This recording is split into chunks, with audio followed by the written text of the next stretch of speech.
Salué unanimement par les critiques, c'est le nouveau spectacle du cirque Alexigrus. Dévolu entièrement à la plus noble conquête de l'homme, il a pour titre « Viens voir les équestriens ».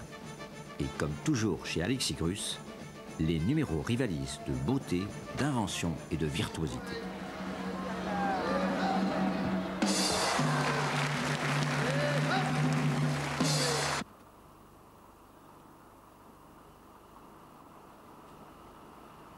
Dimanche 26 décembre, c'est le désastre au bois de Boulogne.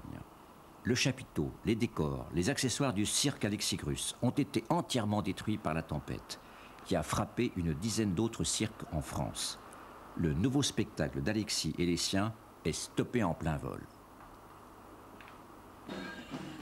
15 janvier, la joie est revenue chez la tribu Grus qui a retrouvé un chapiteau.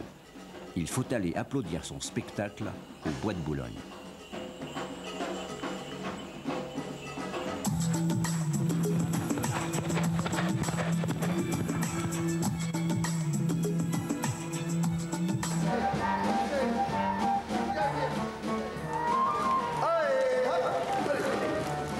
Important dans le travail avec les chevaux, c'est de se sortir de la routine.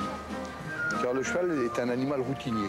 Le cheval est un animal qui imprime tout. Et il efface rien. Par exemple, la chorégraphie, il l'imprime à vie. Parallèlement à ce qu'ils savent faire dans le spectacle, on prépare toujours quelque chose pour les années suivantes. Donc ils font bien la différence entre le spectacle, les répétitions, le programme actuel et le prochain spectacle. Mais c'est à moi, chef d'orchestre, de bien me rappeler les mouvements, les mots, les gestes, les paroles.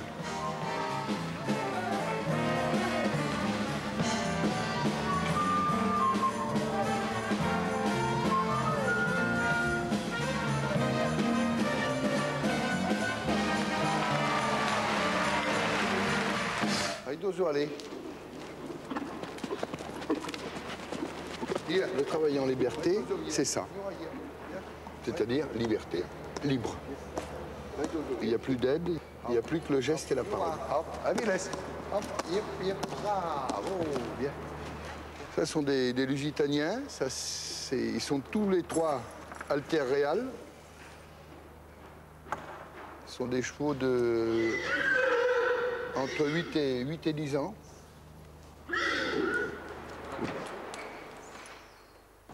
Ah oui, il est superbe. Lui, c'est un cheval extraordinaire parce qu'il sait faire plein de choses. Bien, viens, hop. Ah oui, laisse, viens, mon fils, viens, hop. Allez, hop, viens. Viens, mon petit bonhomme, viens, hop, allez, et stop. Bien, très bien. Je me régale avec lui. Viens. En arrière, allez, hop, allez, va avec Dozo, allez. Va avec Dozo, allez. Non. Miura, par 3. Hop. Miura, here. Miura, here. Là. Bon. Lui, c'est Murat. Et lui, il a une histoire assez incroyable. Parce que tous les vétérinaires que j'ai vus l'avaient condamné. Et moi, j'étais persuadé qu'ils avaient tort. En 82, il a certainement fait de la fourbure. Et les radios, les machins, tout ça, c'était des formes, c'était des surosses, il nous racontait un tel histoire. Et je voyais les radios, bon, je voyais bien qu'il y avait quelque chose. Mais comme chez tous les chevaux qui prennent un petit peu d'âge, à partir de 8-10 ans, ça commence. Et puis je me suis mis dans la tête de le soigner à ma manière, avec nos produits familiaux. C'est-à-dire blanc d'Espagne, vinaigre blanc et douche, plusieurs fois par jour, pendant des mois, puisque ça s'est fait en 92 et il commence à remarcher seulement aujourd'hui. Il peut y aller. Here. Il peut y aller. Here. Hop, Beto. Le choix des chevaux se fait d'abord par rapport aux moyens que j'ai, et puis il faut renouveler quand même chaque année un peu le potentiel, puisqu'il faut des années pour les éduquer à faire ce genre de travail. Moi, je pense que dans une cavalerie, c'est ce qui me permet d'avoir des chorégraphies avec des costumes différents chaque année. C'est parce qu'un jour, c'est les alezans et les grilles, un jour, ça peut être les baies Et les frisons, ça peut être à chaque fois des chorégraphies un peu différentes pour avoir l'harmonie des robes. Et puis la taille, bien sûr, joue un rôle très important. Et puis, pour moi, la chose fondamentale, c'est les aplombs, c'est l'équilibre du cheval, c'est sa morphologie, c'est sa tête, c'est sa crinière. Sintra, un ours. Non, non, non, non, non, non, non, non, non. Non, non, non, non. Toi, lui, là, ça va pas. Hier, hier. Allez, hop, hop. Signa, hier, un ours. Sintra, hop. Sintra, hier. Oh, bon, ça, c'est pas mal. Je ne suis pas seulement un enseignant pour chevaux, je suis aussi un sculpteur parce que j'arrive à les modeler physiquement un peu comme j'ai envie de le faire par rapport au travail qu'ils ont à faire. Et chaque cheval, bien sûr, a sa particularité. Hassan, un jeune pur sang arabe, apprend ici le numéro du saut d'obstacle, un classique de l'art équestre d'Alexis Grus. Et là, je suis en train de remettre un autre cheval, qui est un pur sang arabe, attention, on y va. Qui a 5 ans. Allez, ouvrez. Et qui est en préparation. Il est déjà pas mal avancé, mais c'est pas fini. Aujourd'hui, par exemple, je ne pourrais pas le mettre dans le spectacle parce que le public veut voir des choses finies. Allez, hop. OK. Ça, encore une fois, encore une fois. Allez, hop. OK, bravo. Ça, c'est bien. Viens, viens, viens vite, viens, viens, ça, viens. Oh, bon, stop, stop. Stop, doucement. La tradition, c'est d'alléger les aides toujours au maximum. Ça, c'est le but de toute l'équitation. Donner un minimum d'indications au cheval pour qu'il fasse des gestes avec le plus d'ampleur possible. Le travail sans éperon, c'est l'évolution logique. C'est-à-dire que le cheval change de pied sur l'indication de la jambe, non pas sous l'indication de l'éperon, qui le soumet à changer de pied. Toute la différence est là, du reste. C'est vrai qu'on gagne du temps avec des grands costumes qui dissimulent toutes ces choses-là.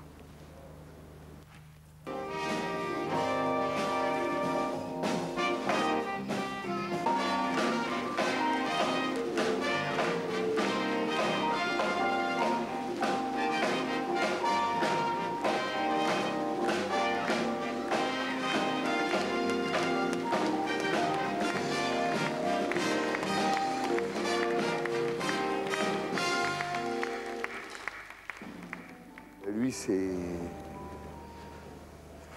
je veux dire que c'est lui qui m'a appris beaucoup, quoi, parce que d'abord, c'est un cheval très difficile et il m'a obligé à réfléchir, à savoir comment on pouvait obtenir les résultats, parce qu'il a toutes les données pour être le meilleur au monde et il vous pose des 1000 problèmes.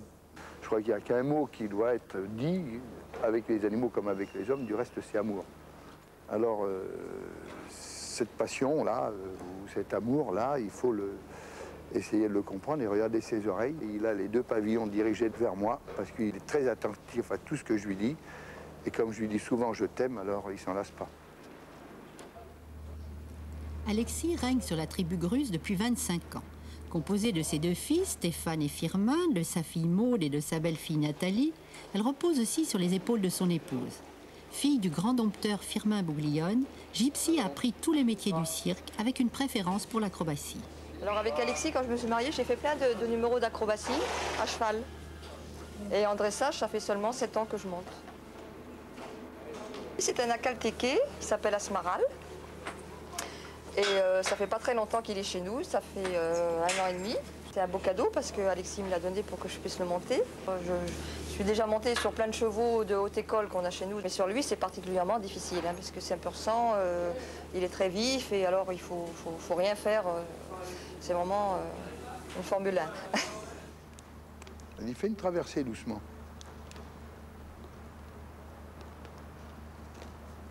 Non, t'as relâché la main droite. Il n'est pas en appuyé, il est en épaule là.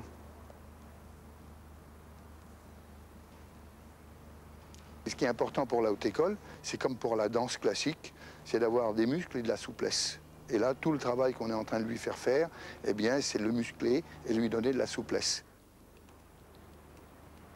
La cavalerie, c'est avant tout un grand éventail de races. Les akaltékés qui sont les tout nouveaux, ça c'est une race que je viens de découvrir, passionnante. En avant, vas-y, pousse en avant et récupère avec ta main gauche. Et pousse en avant, pousse. Je pense que c'est une des races les plus anciennes Et je dirais même que si on regarde bien le modèle du cheval, on peut très bien imaginer que c'était l'ancêtre de tous les chevaux. Mais il y a deux étalons sur Terre, il y a l'étalon arabe et l'étalon anglais. Et on peut très bien imaginer qu'à l'origine, ce cheval-là donnait naissance à un pur sang anglais et à un pur sang arabe. C'est à Maud qu'échoit le rôle de l'écuyère dans ce grand numéro classique du cirque équestre qu'on appelle la Poste. Ah, voyez, là, du ragno, du ragno, du ragno. Alexis le pratique depuis toujours. Il a commencé comme cavalier. Aujourd'hui, il en est le maître d'œuvre, rajoutant toujours plus de chevaux à la limite de ce que peut contenir la piste. Et là, je suis arrivé à un rêve, pratiquement, de pouvoir rassembler dans une piste de 13 mètres de diamètre 15 étalons tenus au bout de 15 rênes, que ma fille Maud tient, debout sur 2 étalons frisons, ce qui fait 17 chevaux au total, et ça ne s'est jamais fait dans l'histoire du cirque.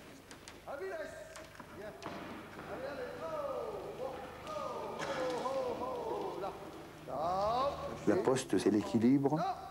Il faut savoir que le cheval qui est à l'intérieur a une école bien particulière, puisque lui, sous l'indication du pied et de la pression du pied, il doit s'écarter pour laisser le passage au cheval qui passe entre les deux, de manière à ce que ma fille Maud puisse récupérer la rêne.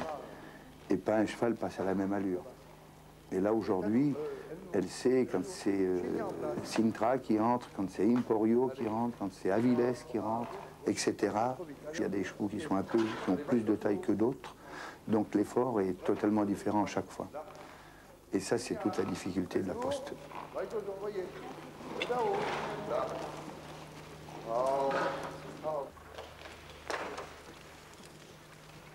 Le numéro de la poste a été fait par beaucoup de gens dans ma famille, mais cette année, c'est un peu 17 chevaux, c'est un peu un exploit, ça n'a jamais été fait. Donc, on a reçu des nouveaux chevaux il y a 1 an et demi, donc ça fait 1 an qu'on travaille. Et on a travaillé même très très dur et on a commencé à le présenter que le 27 octobre. Le travail avec les animaux, c'est jamais sûr à 100%, surtout quand c'est des tout nouveaux chevaux qui ne sont pas habitués à la piste, qui ne sont pas habitués aux lumières et tout ça. Mais dans l'ensemble, je touche du bois, ça va à peu près.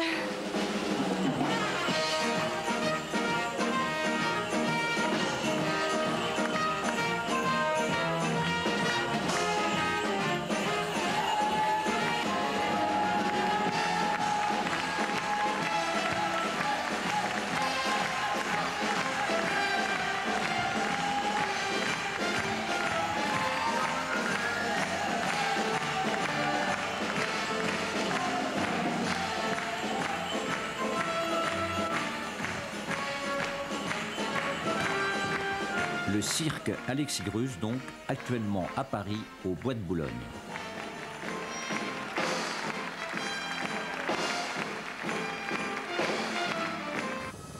En novembre dernier, ce sont des inondations catastrophiques qui avaient frappé le sud. À Marcorignan, dans l'Aude, le centre d'accueil des vieux chevaux créé par Edith Joss n'a pas été épargné. Le domaine de 30 hectares, les écuries, les hangars agricoles et la maison d'habitation ont été envahis par des tonnes d'eau qui ont stagné une journée sur plus de 2 mètres de profondeur. Par miracle, les 25 chevaux sont sortis indemnes de la catastrophe. Mais ce centre de l'association Cheval 3e âge a subi d'énormes dégâts, notamment la perte de toutes les réserves de nourriture.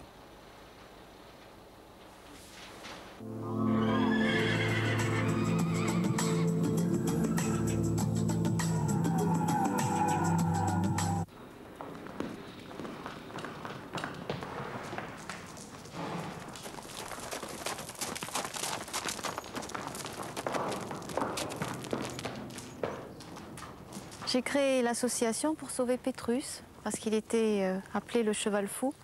Il était inapprochable par l'homme, il a été maltraité, il a été barré avec des guêtres à clous. Et puis quand il refusait de sauter, on l'enfermait dans le noir 24 heures, sans manger, sans boire, pour le punir. Et puis on lui remettait la selle, le filet, et on le remettait sur l'obstacle avec ses guêtres. Et au bout de 6 mois, comme il avait cassé plutôt que de passer sur les obstacles, il a été restitué dans un centre équestre et il était inapprochable par l'homme.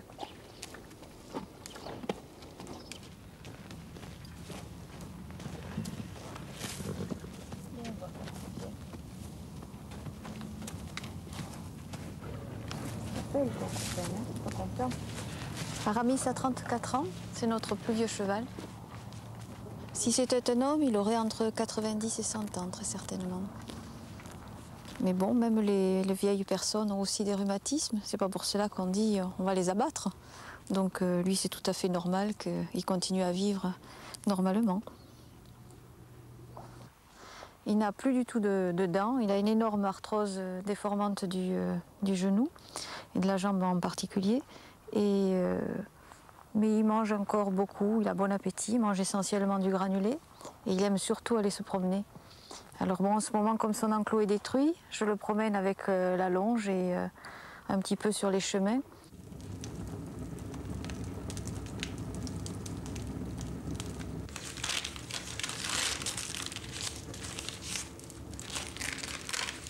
Je suis en train de décoller et d'essayer de sauver des livres, parce qu'on a perdu pas mal de livres lors de l'inondation.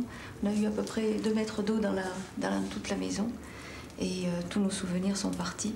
On avait beaucoup de livres très précieux, et j'essaye de les récupérer. C'est très traumatisant, parce qu'en fait, en demi-heure, il y a eu à peu près 2,50 m à 3 mètres d'eau dehors, et le niveau qu'il y a ici dans la maison.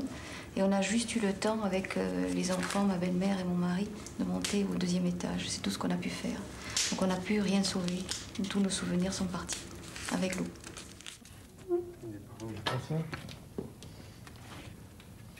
Là, vous voyez, 1710, ensuite 1881, 1891 et 1940, qui était le record jusqu'au 13 novembre. J'avais pas vu ça. Moi, j'ai demandé à la DDE de venir mettre les marques. Et par contre, venez voir, je leur ai fait marquer dehors. Parce que je ne savais pas que dedans, on pouvait y rentrer. Ils sont venus me voir l'autre jour et ils marquaient le niveau des crues un peu partout. Et c'est arrivé là, vous voyez. Ils l'ont marqué en fluo avant de mettre une Il y a bien un mètre de plus. Marquise est une jument Camargue qui est arrivée dans l'association il y a à peu près 7 ans. Et qui est arrivée très très maigre. Elle était quasiment chaque fois pleine toutes les années dans ce ranch. Elle était l'hiver dans les étangs avec de l'eau jusqu'au ventre et scellée en plein été du matin jusqu'au soir en plein soleil avec quasiment rien à manger. Et puis on l'a récupérée, son poulain est mort. Elle était dans un état lamentable et maintenant elle est très très belle. Elle est très amoureuse de son petit copain qui est à côté.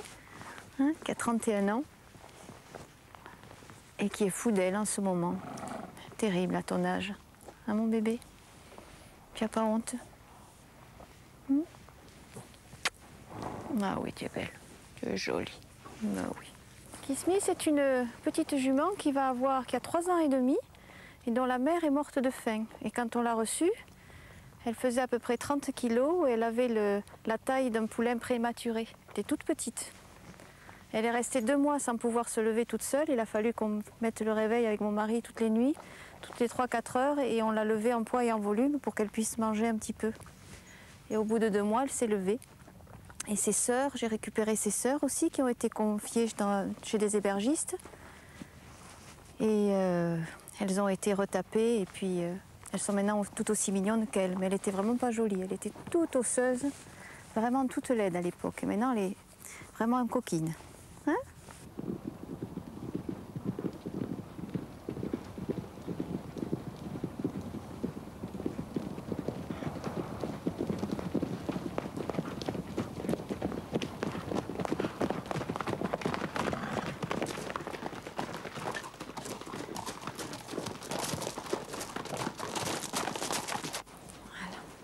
C'est complètement anormal que des animaux qui ont travaillé toute leur vie, qui ont été montés des heures et des heures par tout un tas de cavaliers différents, soient systématiquement envoyés les 3/4 du temps à l'abattoir.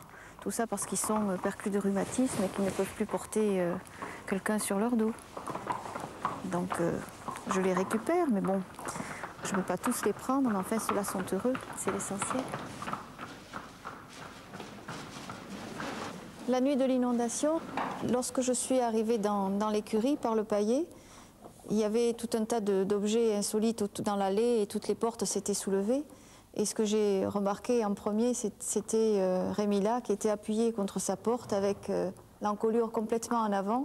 Et les deux petits poneys qui sont là, qui sont tout petits, étaient complètement dessus sur l'encolure de Rémila, qui fait quand même 1,76 m, nager avec la tête hors eau. Et il les a soutenus comme ça pendant à peu près 9 heures, sans bouger. Bon, il a été après très abîmé, mais c'est extraordinaire parce que lorsque j'ai pu passer de l'autre côté, dans la cour, j'ai vu exactement la même chose. C'est-à-dire que le vieux papy était bloqué contre la grosse roue du tracteur par l'autre qui est moins vieux, mais quand même 33 ans. Et puis après, Rémila, enfin Pétrus avec Danouche avait entouré Radical, qui est une petite ponette, il l'avait coincé entre eux. Et Libidibi, qui a 24 ans, avait coincé contre le mur la petite Kismi. Et c'était vraiment extraordinaire à voir parce qu'il y avait une solidarité entre eux. Et s'il n'y avait pas eu cette histoire-là, ils auraient été vraiment, je pense, beaucoup seraient morts. Parce qu'il y en a beaucoup de petits et de faibles surtout. Parce que là, ces deux poneys, il y en a eu, elle a 24 ans et le petit filou a quand même 31 ans. Donc il est plein de rhumatisme et tenir 9 heures dans de l'eau avec du mazout dedans, 4000 litres de mazout et de l'eau à 12 degrés, je ne pense pas qu'ils auraient réussi. Enfin, ils sont sauvés, c'est l'essentiel. Hein, bébé? Et ils ont tous été sauvés grâce à la solidarité des plus costauds par rapport aux plus faibles. Quand je suis rentré, j'ai vu toutes les têtes aux portes et je me suis dit, bon, ben, je crois qu'on est passé tout près de la catastrophe. Dans le pays, il y a eu beaucoup de chevaux qui sont morts. Oui, il y a eu beaucoup de chevaux qui sont morts, justement, tous les gens qui n'avaient pas la possibilité de les rentrer ou qui s'en occupaient pas trop. Et les chevaux ont été emportés par des vagues et ils les ont retrouvés 3-4 jours après à 3-4 km, 5 km de l'endroit où ils étaient. Beaucoup, ça veut dire quoi? Je pense qu'il y a eu au moins une cinquantaine de chevaux qui sont morts. Chevaux, ânes... Voilà, au moins une cinquantaine. L'assurance ne remboursera que du mobilier dans la maison, mais l'extérieur, non, pas du tout. J'ai fait faire des devis, j'en ai à peu près pour, entre l'enclos et leur petite maison, pour à peu près 120-130 000 francs. Donc je vais voir comment je peux faire, mais il me faut le faire très rapidement parce qu'il a besoin d'être en liberté avec son vieux compagnon qui a 33 ans et qui a un gros problème respiratoire. Donc il faut absolument que je fasse ça en priorité. Il faut qu'il soit plus heureux.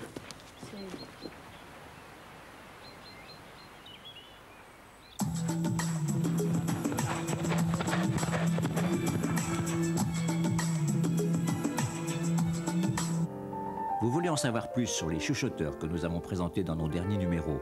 Après L'homme qui sait parler aux chevaux, Monty Roberts publie chez Albin Michel un deuxième ouvrage sur l'apprentissage de son Mustang sauvage qu'il a surnommé Shy Boy. Le partenariat naturel avec le cheval, c'est le livre indispensable de Pat Parelli, désormais disponible en français chez Zulma. Communiquer avec son cheval chez Malouane, Véronique de Saint-Volery connaît admirablement le comportement du cheval. Un livre intelligent que nous recommandons chaudement, bourré de conseils très utiles. L'équitation, le cheval et l'éthologie chez Belin, c'est le compte-rendu très précieux du premier colloque historique tenu en France sur l'éthologie le 18 septembre dernier à l'École nationale d'équitation. Et pour finir, 3 publications réjouissantes chez Fabre, Ganesh, roman de Jean-Louis Gouraud où l'on sent tout l'amour de l'auteur pour les animaux et les chevaux en particulier, Jeanne d'Arc écuyère, un officier de cavalerie, a puisé chez les chroniqueurs du Moyen-Âge des informations inédites sur Jeanne d'Arc et les chevaux. Et enfin, la hussarde qui préférait les chevaux aux hommes, la vie extraordinaire de Nadejda Dourova qui, déguisée en garçon, parvint à se faire enrôler dans la cavalerie du tsar.